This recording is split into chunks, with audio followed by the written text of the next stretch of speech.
Sekali lagi shalom, kita ada di tempat ini untuk kita dapat memuji membesarkan nama Tuhan, dan yang terpenting kita mendengarkan firman Tuhan untuk kita semua. Pada hari ini saudara, kita akan berbicara mengenai suffering and weakness. Penderitaan dan kelemahan. Apa arti penderitaan dan kelemahan untuk kita orang-orang percaya? Saudara, firman Tuhan itu menghibur kita, firman Tuhan itu memberi kekuatan kita, tapi juga firman Tuhan mendewasakan kita. Pada saat kita dewasa, kita bisa lebih paham apa artinya mengiring Kristus. Pada saat kita lebih dewasa di dalam Tuhan, kita tahu bahwa kehidupan ini tidak seperti mimpi-mimpi indah. Ada kelemahan, ada juga suatu penderitaan di dalamnya. Oleh sebab itu firman Tuhan hari ini menuntut kedewasaan kita, saudara.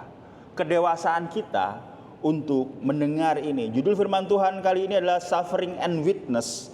Arti penderitaan dan kelemahan dalam Kristus. Saudara, penderitaan dan kelemahan bukan menjadi tema favorit yang ada di gereja-gereja. Susah untuk kita mengerti dan disalahartikan seringnya. Gereja-gereja tidak menikmati sebuah pesan ini, firman Tuhan, tetapi kita mau mencoba untuk kita bersyukur atas penderitaan dan kelemahan kita. Saudara, kenapa begitu? Karena banyak orang Kristen diajarkan ikut Tuhan itu pasti kuat. Ikut Tuhan itu pasti senang, pasti hebat, tidak menderita dan dimudahkan. Sekali lagi, kenapa banyak disalahartikan mengenai penderitaan dan kelemahan yang dialami oleh orang percaya? Karena kita selalu diajarkan kalau ikut Tuhan pasti kuat, kalau ikut Tuhan pasti hebat, tidak menderita dan akan dimudahkan. Katakan amin. Tapi pada saat kita pulang, kok cicilan masih ada ya? Seringkali target kehidupan kita adalah ini: muda, kaya, tua, sehat, foya-foya, mati masuk surga, saudara. Kita tahu beberapa rumah dari anggota-anggota DPR baru saja dijarah. Kita lagi tidak membicarakan siapa yang menjarah, tapi ingin saya katakan, saudara, bahwa apa yang kita kejar di dunia, nama baik, harta yang kita pegang, bisa satu hari hilang begitu saja.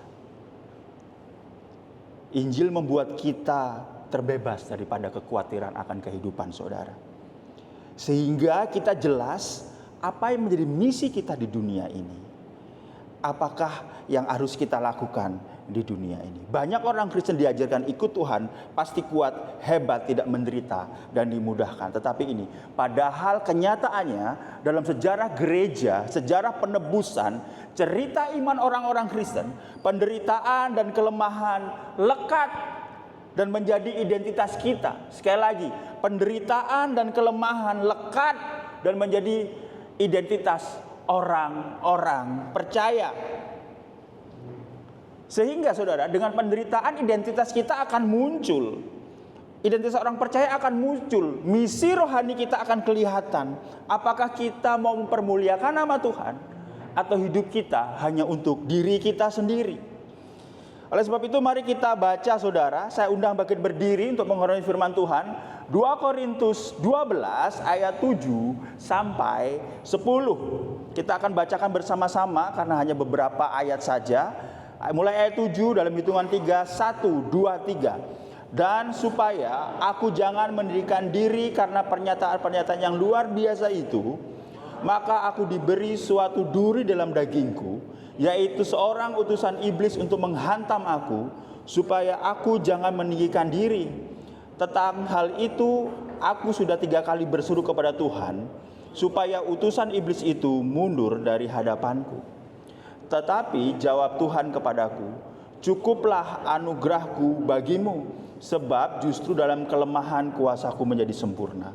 Sebab itu aku terlebih suka bermegah atas kelemahanku, supaya kuasa Kristus turun menaunginya. Ayat 10 sama-sama lebih keras.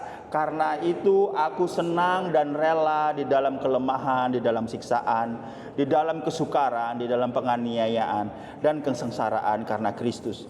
Sebab jika aku lemah, maka puji nama Tuhan. Silahkan duduk saudara. Background dari ayat ini adalah segini saudara. Paulus sebenarnya membuka kartu tentang rahasia besar dalam pelayanannya. Yaitu apa? Aku pernah diangkat Tuhan loh ke langit tingkat 3, yaitu Firdaus. Kenapa dia ingin melakukan itu saudara? Karena dia ingin melawan yang namanya bahasa Inggrisnya super apostle atau rasul-rasul super. Atau zaman sekarang adalah pendeta-pendeta yang hebat yang melakukan mujizat dan lain-lain, atau pestegram bahasa kerennya. Yang mana hanya menjual mengenai mujizat, yang mana hanya menjual mengenai apa yang Tuhan lakukan dalam hidupnya dan apa yang dia lakukan untuk pekerjaan Tuhan.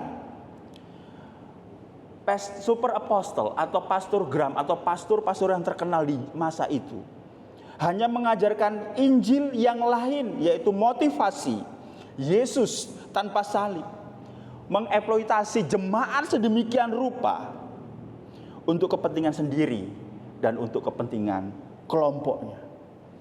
Nama dan pandangan orang menjadi fokusnya. Paulus berkata ini nggak bisa dibiarin. Karena Paulus hanya mengajarkan mengenai Injil dan Injil, salib dan salib. Maka super apostle ini berkata, Paulus mah nggak ada apa-apanya. Maka Paulus memberikan rahasia besar dalam sebuah pelayanannya yang dia sebenarnya tidak mau, sehingga dia bisa berkata, aku juga bisa bermegah atas apa yang Tuhan lakukan terhadapku. Yaitu apa? Naik ke langit ketiga, yaitu Firdaus. Tetapi saudara, di ayat 6 sampai 11, tindakan Paulus ini disebut apa? Kebodohan.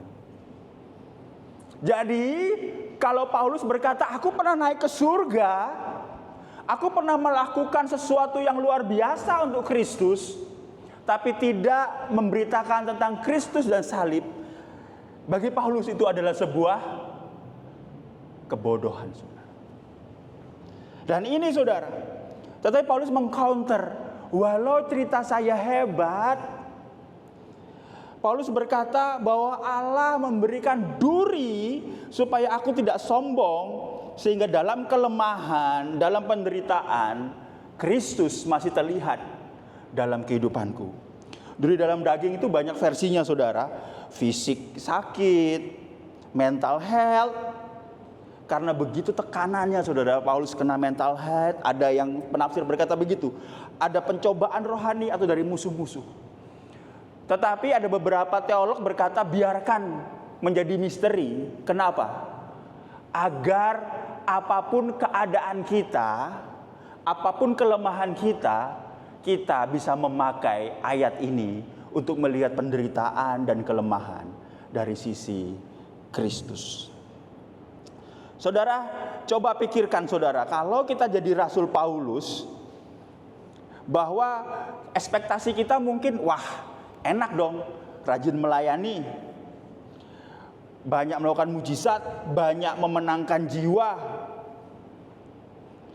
Tetapi Paulus mengalami penderitaan, saudara. Paulus mengalami hal-hal yang tidak menyenangkan, 5 kali didera, 3 kali dipenjara dan lain-lain, saudara. Coba mari kita berpikir bersama, bagaimana kalau itu kita, saudara. Pikirkan bahwa Anda ada di sana, bahwa kita ada di tengah-tengah penderitaan yang berulang-ulang, walaupun kita tetap setia kepada Tuhan. Saudara, Paulus menyerahkan dirinya sepenuhnya untuk mentaati Kristus dalam kehidupannya. Hasilnya, dia menderita dan lemah di jalur ketaatan dan kesetiaan iman karena Injil.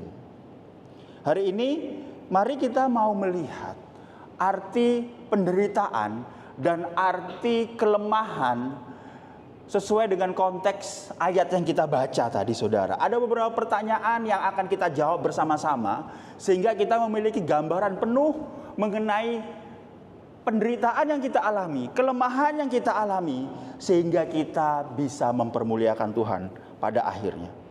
Hari ini, saudara, kita akan belajar suffering and witness, arti penderitaan dan kelemahan dalam Kristus. Siapa penyebab kelemahan dan penderitaan yang dialami oleh Paulus dan mungkin dialami oleh Bapak Ibu Saudara sekalian? Siapa yang menyebabkan? Kedua, apa respon kita dalam penderitaan dan kelemahan? Paulus memiliki dua respon. Yang pertama, penderitaan dan kelemahan kita menyatakan kemuliaan Tuhan. Dan yang kedua, saat aku lemah, maka aku kuat. Dan ini menjadi sebuah ayat favorit untuk banyak orang Kristen. Saat aku lemah, maka aku kuat. Karena aku dikuatkan oleh Kristus, begitu ya. Kita akan jawab pertanyaan pertama, saudara. Siapa penyebab kelemahan dan penderitaan yang dialami Paulus dan mungkin dialami oleh kita semua? 2 Korintus 12 ayat 7-8 berkata begini. Dan supaya aku jangan mendikan diri karena pernyataan-pernyataan yang luar biasa itu, maka aku diberi suatu duri dalam dagingku, yaitu seorang utusan iblis, untuk menghantam aku, supaya aku jangan mendikan diri. Tentang hal itu aku sudah 3 kali berseru kepada Tuhan, supaya utusan iblis itu mundur dari hadapanku. Bahwa Paulus ngomong, aku sudah berseru kepada Tuhan mengenai penderitaan-penderitaan ini, tetapi sudah 3 kali berseru kepada Tuhan supaya utusan iblis itu mundur daripadaku. Saudara, Paulus menganggap penderitaannya bukan suatu kebetulan. Allah yang memberi duri itu dengan iblis sebagai instrumennya. Bahwa Paulus menyatakan bahwa Allah yang memberi duri itu dengan iblis sebagai instrumennya. John Calvin berkata, duri itu sebagai utusan iblis bukan karena iblis yang berdaulat dalam memberi, tetapi karena iblis dipakai Allah sebagai instrumen untuk melaksanakan maksudnya. John Piper berkata, sama seperti salib di mana iblis bermaksud menghancurkan, Allah justru bermaksud menyelamatkan. Begitu juga dengan duri Paulus, utusan iblis yang dipakai Allah untuk melawan dosa terbesar, yaitu kesombongan. Dalam konteks ini, saudara, Allah secara direct mengirimkan duri itu kepada Paulus. Dalam konteks ini, Allah secara direct mengirimkan duri itu pada Paulus. Tetapi tidak semua penderitaan dan kelemahan yang kita rasakan itu dari Allah. Tetapi saudara, pada saat kita merasakan kelemahan dan penderitaan, bisa saya katakan bahwa kelemahan dan penderitaan minimal Allah izinkan terjadi dalam kehidupan Anda. Enggak semua dari Allah, tapi Allah izinkan penderitaan dan kelemahan itu ada dalam diri kita. Lebih jelasnya, Paulus menganggap penderitaannya bukan suatu kebetulan atau hanya berasal dari setan atau bahkan dari tangan manusia. Ia tahu bahwa semua itu berasal dari Allah. Allah yang berdaulat, tetapi Allah bukan sumber kejahatan dan dosa. Penderitaan dipakai Allah untuk tujuan kebaikan manusia. Mungkin di antara kita di tempat ini berpikir, ngomong ngopo ini, mana ada seperti itu. Tapi penderitaan Paulus sendiri telah ditentukan loh oleh Tuhan Yesus. Pada saat Paulus pertama kali dipanggil, Yesus berkata kepada Ananias bahwa aku sendiri akan menunjukkan kepadanya betapa banyak penderitaan yang harus ia tanggung oleh karena namaku. Kisah Para Rasul 9 ayat 16. Tapi saudara, seperti tanggapan banyak di antara kita pada saat mendengar, Tuhan mengizinkan penderitaan dan kelemahan dari Tuhan, yang benar aja. Tanggapan orang Kristen pada umumnya adalah seperti ini. Orang-orang seperti Paulus itu perlu diajarkan bahwa Tuhan tidak membawa penderitaan-penderitaan itu, sehingga mereka tidak boleh menuduhnya seolah-olah dia yang melakukan. Kenapa? Tuhan baik. Jadi kalau Pastor Hatta di tempat ini sering ngomong bahwa penderitaan, kelemahan itu datangnya dari Tuhan, nggak benar Pastor Hatta. Bahwa penderitaan itu bukan dari Tuhan, jangan menuduh Tuhan. Pertanyaannya, apakah kita mengerti Tuhan? Apakah kita mengerti maksud Tuhan dalam kehidupan kita? Saudara, kalau kita bilang Allah tidak mungkin mengizinkan penderitaan, mari kita berpikir, merenungkan. Maka kita sedang menolak kedaulatannya. Justru penghiburan sejati adalah saat penderitaan dan kelemahan ada dalam tangan Bapa yang baik. Penderitaan ada di tangan Allah dan bukan di luar kuasanya. Entah dia mengizinkan, entah dia memberikan. Artinya, itu bukan suatu penilaian negatif saudara terhadap Allah. Tapi pengakuan akan kasih karunia-Nya yang memakai penderitaan untuk menyelamatkan dan menguduskan kita. Saudara, pada saat saya menulis khotbah ini, hati saya berkecamuk. Emang gitu ya? Karena saya belajar Allah gak mungkin menjerumuskan kita. Tapi ini yang benar saudara, bahwa penderitaan kita, bahkan Allah mengizinkan penderitaan, semuanya ada dalam kendali Tuhan. Pertanyaannya adalah apakah Anda mau terima walau tidak selalu, minimal pada saat kita sedang dalam masalah dan dalam kelemahan dan penderitaan, Allah mengizinkan itu terjadi dalam kehidupan Anda, saudara. Apa kita bisa menerima itu? John Piper menjawab dengan sesuatu quote yang bagus banget. Katanya, jauh lebih baik mempercayai bahwa Allah berdaulat atas penderitaan kita daripada berpikir Allah tidak mampu menghentikan atau menjadi penonton saja. Jadi kalau ada penderitaan, Allah menjadi penonton saja. Enggak, saudara. Allah berdaulat bahkan dengan mengizinkan penderitaan ada dalam kehidupan ini. Tapi ini saudara, saya berdoa supaya kita menjadi lebih mengerti saudara. Salib adalah bukti jelas bahwa Allah memakai penderitaan terbesar untuk kebaikan dan karya terbesar untuk manusia berdosa. Kisah Para Rasul 2 ayat 23, dia yang diserahkan Allah Yesus menurut maksud dan rencananya telah kamu salibkan dan kamu bunuh melalui tangan bangsa-bangsa durhaka. Bahwa ini adalah inti identitas kekristenan saudara. Bahwa Allah menunjukkan kasih-Nya melalui penderitaan, melalui pengorbanan, melalui kematian, bahkan melalui darah anak-Nya. Sehingga kita dikuduskan dan dilayakkan. Apakah Allah kurang kuasa untuk mengizinkan penderitaan ada dalam kehidupan kita? Dan kita dipanggil untuk menerima anugerah-Nya. Dan saya akan menjelaskan saudara. Dan saya berdoa penjelasan ini dapat meringankan hati kita. Kita berkata, tapi Allah jahat sama saya.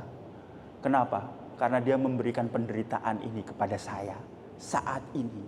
Dan tidak menyelesaikannya. Pastor, sudah 5 tahun, sudah 10 tahun penderitaan ini ada, kelemahan ini ada dalam hidup saya. Saudara, jangan hakimi Tuhan dari satu titik peristiwa hidup kita. Sekali lagi, jangan hakimi Tuhan dari satu titik peristiwa kehidupan kita. Saat ada masalah datang, kok Tuhan tega ya? Tidak meluputkan. Tapi saudara, kita berkata bahwa Tuhan tidak meluputkan kita pada saat ini. Tetapi apakah kita pernah menghitung seberapa besar atau seberapa banyak Tuhan telah meluputkan penderitaan dan kelemahan kita? Kalau kita bisa hitung dari kita lahir sampai sekarang, mungkin ada sebuah ledakan penderitaan, ada sebuah ledakan kelemahan dalam kehidupan kita. Tapi apakah pernah berpikir pada saat tidak ada ledakan dalam kehidupan kita, tidak ada letupan penderitaan dan kelemahan dalam kehidupan kita, itu adalah cara Tuhan untuk meluputkan kita. Tapi kita berkata, Tuhan jahat karena Tuhan tidak melewatkan yang ini juga. Suatu saat, saudara, saya kerja di sebuah bukan furniture, sebuah company yang menyediakan pintu gerbang gitu ya. Pintu gerbang, pintu-pintu besar gitu. Ada sebuah pintu gerbang yang dipesan oleh customer itu lebarnya ada kalau 4-5 meter, ke atasnya itu sekitar 6-8 meter, saudara. Dan itu dari besi, saudara. Sudah di packing, saudara. Pada saat saya jalan, saudara, pagar yang besar itu hampir menimpa saya. Dan saya nggak tahu karena saya jalan di belakang, di depannya, saudara. Itu hampir menimpa saya. Dan tiba-tiba di belakang saya dia bilang jatuh jedar. Sisanya hanya segini dari sepatu saya, saudara. Dan debu-debu berhamburan, saudara. Tuhan melewatkan saya. Tetapi di satu sisi ada sebuah permasalahan hidup saya yang Tuhan, saya mau kuliah, tetapi tidak diizinkan Tuhan terjadi. Saudara, ada satu hal yang kita sering nggak tahu bahwa Tuhan banyak melewatkan kok.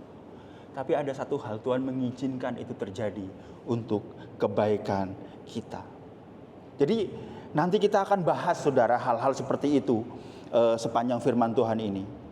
Untuk apa, saudara? Agar orang Kristen dapat berkata begini, aku senang dalam kelemahan supaya kuasa Kristus tinggal di atasku. Aku senang dalam kelemahan supaya kuasa Kristus tinggal di dalamku. Atau seperti yang dikatakan Ayub, karena ia tahu jalan hidupku, seandainya ia menguji aku akan timbul seperti emas. Sehingga kita masuk, saudara, pada saat kita mengerti bahwa siapa penyebab kelemahan penderitaan ini, bisa jadi Tuhan. Tapi yang jelas Tuhan mengizinkan itu ada dalam kehidupan Anda untuk memproses kita semua. Yang kedua, apa respon kita dalam penderitaan dan kelemahan? Setelah kita mengetahui Allah berdaulat atas penderitaan dan kelemahan kita, maka apa respon kita? Apa respon kita? 2 Korintus 12 ayat 9-11 berkata begini, tetapi jawab Tuhan kepadaku, cukuplah anugerahku bagimu supaya justru dalam kelemahan kuasaku menjadi sempurna. Sebab itu aku berlebih suka bermegah atas kelemahanku supaya kuasa Kristus turun menaungiku. Karena itu aku senang dan rela di dalam kelemahan, di dalam siksaan, di dalam kesukaran, di dalam penganiayaan dan kesengsaraan karena Kristus. Sebab jika aku lemah, maka aku kuat, saudara. Saudara perhatikan, pada saat Paulus mengalami penderitaan dan kelemahan hidup, dikatakan supaya kasih karunia Tuhan menjadi sempurna, supaya aku bisa bermegah karena aku senang dan rela. Pada saat aku lemah, maka aku kuat. 3 kali aku berseru kepada Tuhan supaya utusan iblis itu mundur daripadaku, tetapi jawab Tuhan kepadaku, cukuplah kasih karuniaku bagimu, sebab justru dalam kelemahanlah kuasaku menjadi sempurna. Saudara, mari kita baca baik-baik. Pada saat kita membaca ini, bagaimana reaksi Anda mendengar jawaban ini? Dan ini reaksi saya, saudara. Tuhan ini gimana? Kan Paulus berdoa supaya duri dalam dagingnya itu bisa dihilangkan. Kok dia bilang kuasaku menjadi sempurna? Kuasa Tuhan menjadi sempurna. Kuasamu disempurnakan dalam kelemahanku. Yesus tolong Paulus itu sakit di tubuh, ada duri. Tapi engkau berkata kuasamu menjadi kemuliaan dari penderitaanku. Jadi Tuhan itu berkata, ya kuasaku sempurna. Padahal Paulus berkata, aku perlu dicabut nih duri. Tapi Tuhan berkata begini, bahwa engkau mempermuliakan aku dalam penderitaanmu. Aku kayaknya gak butuh kasih karunia deh. Aku membutuhkan kesembuhan dan kelepasan. Ini mungkin yang kita pikirkan, saudara. Kita marah kepada Allah jika diberitahu, minimal saya lah, jika diberitahu bahwa maksud Allah adalah memuliakannya dan menunjukkan kesempurnaan kuasanya di dalam penderitaan dan kelemahan kita. Kita akan sangat marah kepada Allah dan juga kepada orang yang mengatakannya. Udah tenang aja. Biarlah kuasa Tuhan menjadi kemuliaannya pada saat menderita. Iki arek iki kok. Kita marah kepada Allah kalau Allah berkata begitu. Kita bahkan marah kepada orang yang ngomong. Enak aja. Mari kita renungkan dan pikirkan, saudara. Tapi ini, kemarahan semacam itu justru semakin menyoroti betapa berbedanya respon Paulus dengan kita ketika ia mendengar bahwa durinya tidak akan diangkat. Jadi ini yang sejalur dengan firman Tuhan ini, pemikiran kita atau pemikiran Paulus? Apakah Paulus salah dalam memandang penderitaan dan kelemahan? Kita itu sama Paulus seperti beda tongkrongannya gitu. Kalau kita tuh nongkrong di mana ya, yang di restoran yang dekat sana itu, ampiang, dapat ampiang gitu ya, teman-teman suka ke sana. Kalau Paulus di mana gitu ya? Kayaknya beda guru, beda Tuhan. Alkitabnya apakah beda? Atau kita beda pengkhotbah? Paulus dengarnya pengkhotbah siapa? Kita dengarnya pengkhotbah siapa? Paulus dengarnya pengkhotbahnya Pastor Hatta. Kita dengarnya pengkhotbah yang super apostol yang di depan tadi, yang suka jual-jual mujizat. Siapa yang kita dengar? Tapi pada hari ini gereja ingin melihat dan mendorong kita untuk kita memiliki respon seperti Paulus. Merangkul penderitaan dan kelemahan kita. Paulus ada 2 respon, saudara.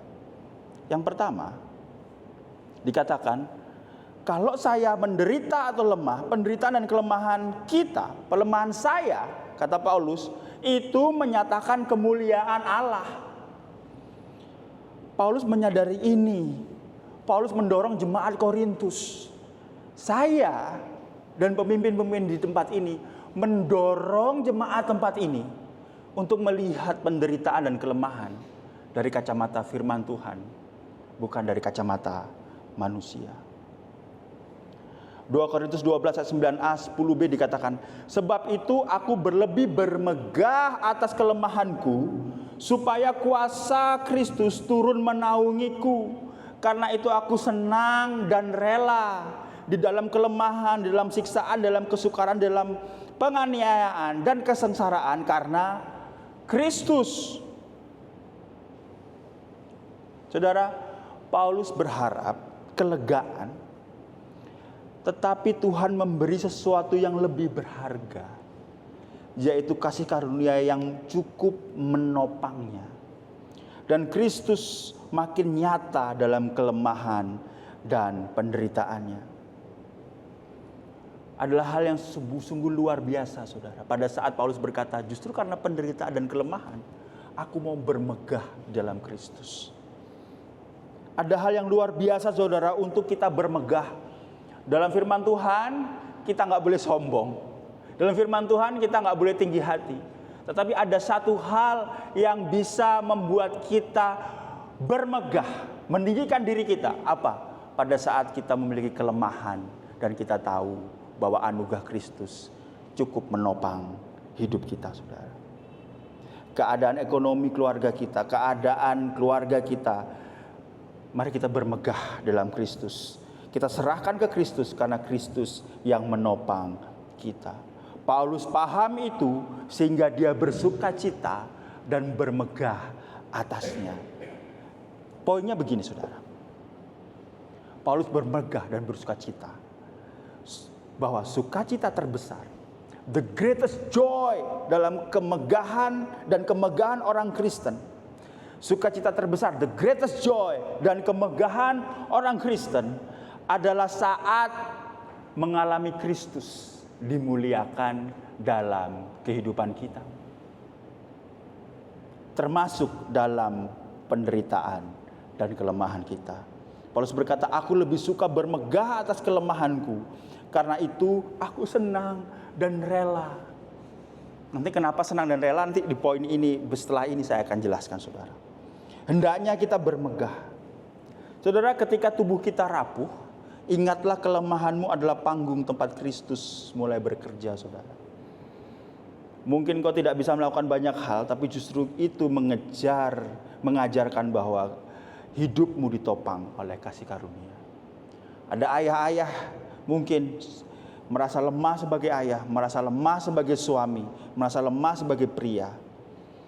Tetapi pada saat kita mengakui keterbatasan kita dalam Kristus, keluarga kita akan bisa melihat bahwa Kristuslah kekuatan sejati kita, saudara.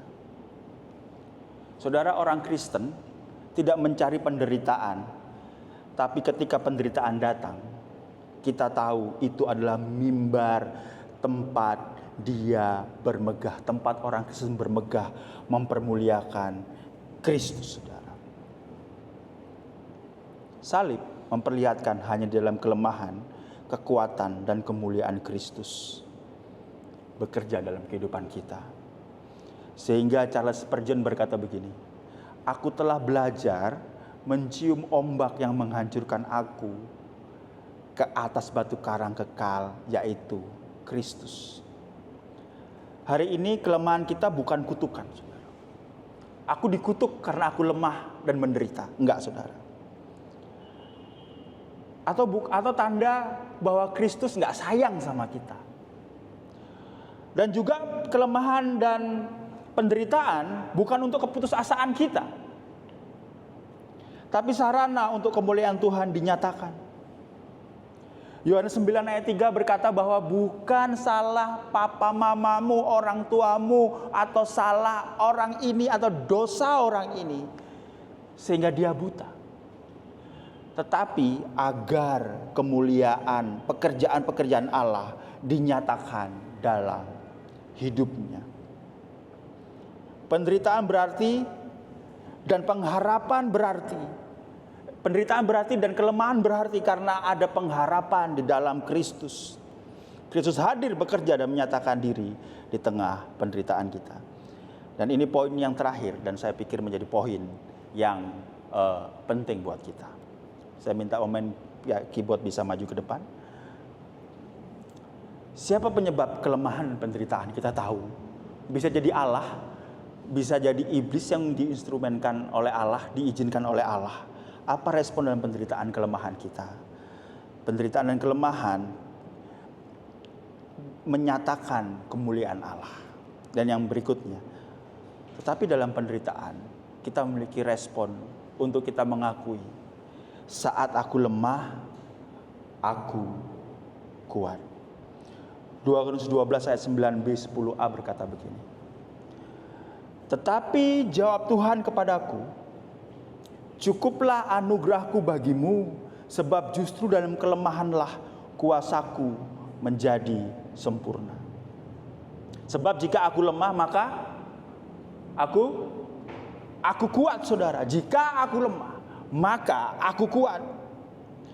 Saudara, saya akan kasih satu bahasa Yunani, saudara. Kalau Pastor Hatta kemarin 2 ya. Saya satu aja, Pastor, biar Pastor terlihat lebih pintar daripada saya. Saudara, bahasa Yunani sempurna, biar kasih karunia aku sempurna, itu adalah teleio. Bisa jadi sempurna, bisa jadi menyelesaikan, mengakhiri. Tapi LAI memberi kata sempurna di situ karena cocok dengan kalimatnya. Tetapi bahasa Yunani itu kadang objek sama subjeknya itu nggak jelas. Tapi untuk merangkum ini, saya ada sebuah tafsiran merangkum ini berkata begini. Sebab justru dalam kelemahanlah kuasaku menjadi teleio sempurna, dan pada saat itu terjadi mengakhiri kekuatan Paulus.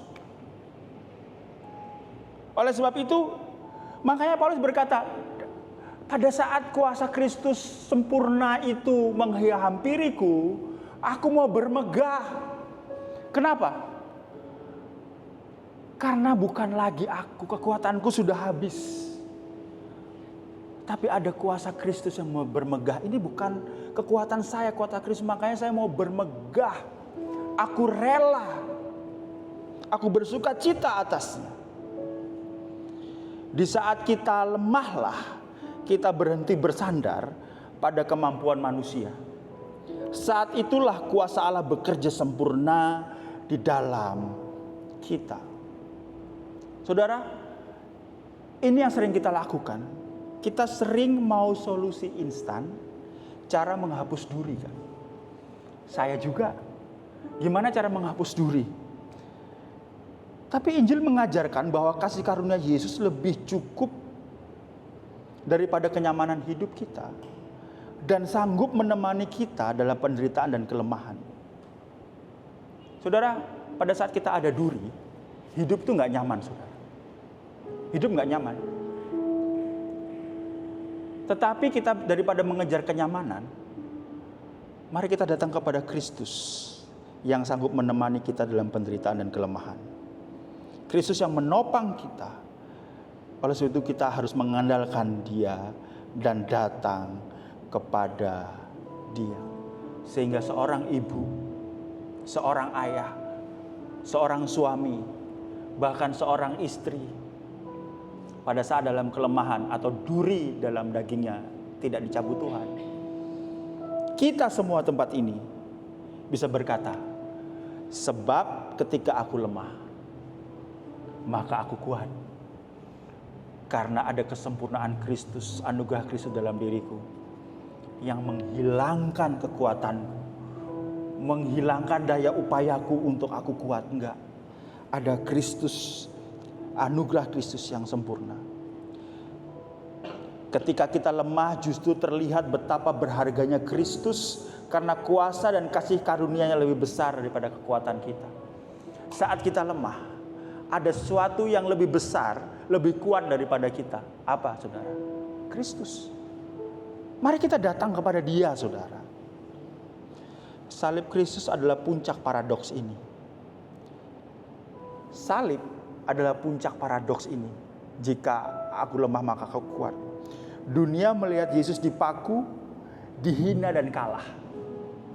Tapi Allah menyatakan bahwa disitulah kuasanya bekerja menyelamatkan kita. Amin, saudara.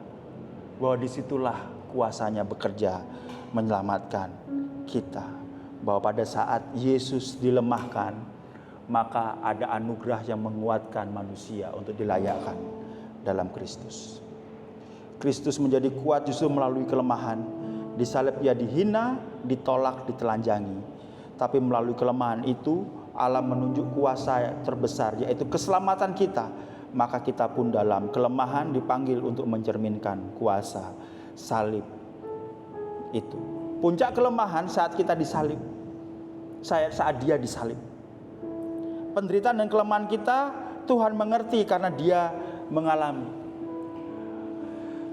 Di KOI, saudara, di komunitas Injil, di komsel kami, kemarin kita lagi ngobrol, 2 minggu lalu ya kalau nggak salah, di rumahnya CTV. Banyak orang-orang zaman sekarang tuh, anak-anak muda itu mengejar 1 miliar pertama dalam hidupnya. Naik, saudara, 3 tahun lalu 100 juta pertama, 1 miliar pertama. Banyak mengejar akan hal itu. Tapi begini, banyak di antara kita mungkin tidak dalam fase itu.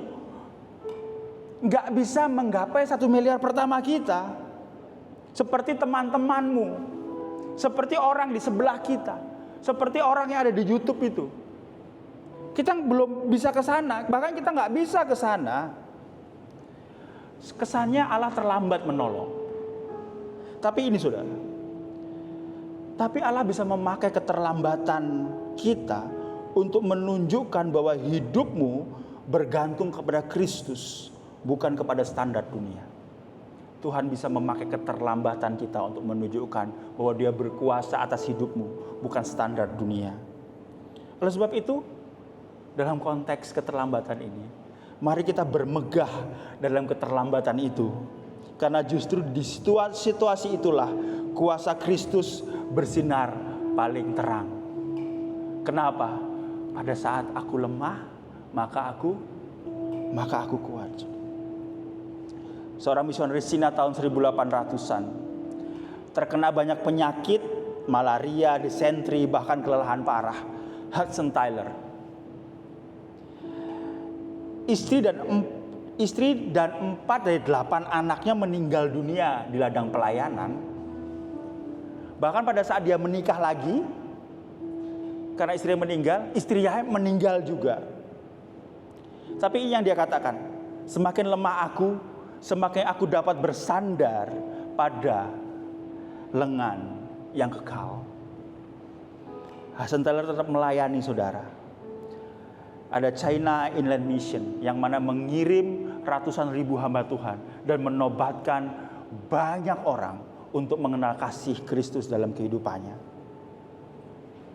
Pada hari ini Anda mungkin bertanya, Pastor, saya itu gak butuh nasihat, saya itu gak butuh ilmu. Tuhan mengasihi kita, aku kuat dalam Kristus, aku tuh gak butuh itu. Aku bahkan gak butuh simpati. Tapi yang kita butuhkan adalah apa? Cara menanggungnya dan menjalaninya, kan?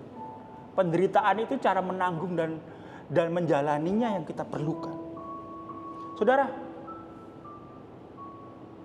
kita gak bisa dapat cara instan untuk duri itu bisa lepas. Tapi begini, Allah tidak sekedar bersimpati terhadap kita, tapi memilih menderita untuk kita. Dia menderita bersama kita dan untuk kita. Kita tidak sedang ditopang oleh Allah yang jauh di sana, saudara. Kita sedang ditopang oleh Allah yang begitu luar biasanya, mati untuk kita, mengasihi kita. Dan sekarang dia ada dalam hidup kita, di hati kita, saudara. Ibarat dokter, Kristus itu adalah dokter yang pernah terluka, merasakan terluka, tahu rasanya sakit, sehingga dia mampu mengobati, bukan hanya sebagai bahwa aku Tuhan, aku mengobati, enggak, tetapi aku mengerti penderitaanmu. Dia menyediakan anugerah untuk menguatkan saat kita lemah. Penderitaan untuk membentuk kita, dia izinkan terjadi. Saudara, yang saya khotbahkan ini adalah bentuk bahwa Allah mengerti dan memandang serius penderitaan dan kelemahan yang diizinkan dia. Pada saat kita gak kuat, dia akan ambil.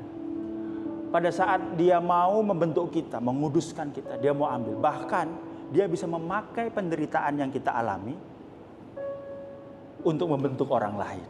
Kenapa? Karena kita adalah alat dari kemuliaan kekal. Tapi dia menyediakan anugerah untuk menguatkan kita di saat lemah. Paling enggak kita memiliki harapan kekal bahwa tidak selamanya ada hari di mana kita menderita, tetapi ada hari di mana kita dipulihkan dalam Kristus, tinggal bersama-sama dengan Kristus di dalam kemuliaan, saudara. Hari ini kita belajar 3 hal. Siapa penyebab kelemahan dan penderitaan? Apa respon kita? Paulus berkata, kalau penderitaan dan kelemahan, alat untuk memuliakan Tuhan. Kenapa dia bisa bilang begitu? Karena aku tahu pada saat aku lemah, aku kuat.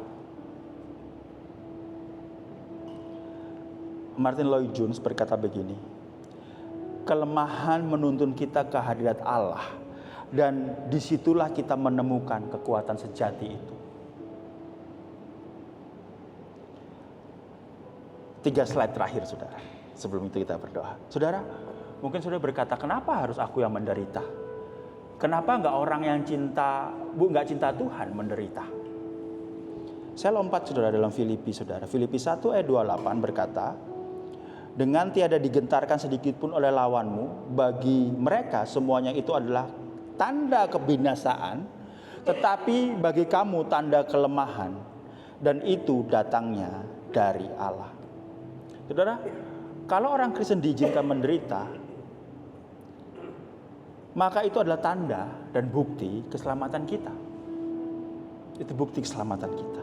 Yang kedua, sebab kepada kamu dikaruniakan bukan saja untuk percaya kepada Kristus, melainkan juga untuk menderita untuk Dia. Penderitaan mengikut Kristus yang kita alami, jarang kita mengerti kalau itu adalah karunia juga. Itu adalah karunia juga, saudara. Jadi kalau dibilang penderitaan itu adalah tanda orang dikutuk, jangan percaya, saudara. Kalau kita menderita dan menderita untuk Kristus, itu adalah karunia, saudara. Dan ini yang menarik, yang slide terakhir, yang membuat kita semua tersenyum. Karena ini adalah slide terakhir. Dalam pergumulan yang sama seperti yang dahulu kamu lihat padaku dan yang sekarang kamu dengar tentang aku. Jadi zaman dulu, Paulus, orang-orang bapak-bapak gereja dan pendahulu-pendahuluan kita sudah menderita, saudara. Artinya perjuangan ini dialami oleh semua orang percaya sepanjang abad. Jadi bukan sesuatu yang aneh. Tapi dalam Filipi juga Paulus berkata, tetap bersuka cita ya, kalau pergumulan itu ada dalam dirimu. Karena pada saat engkau lemah, maka di situ kasih karunia Tuhan menjadi sempurna. Kekuatan kita hilang dan kita mau bermegah. Disitulah kita kuat, saudara. Mari kita tundukkan kepala.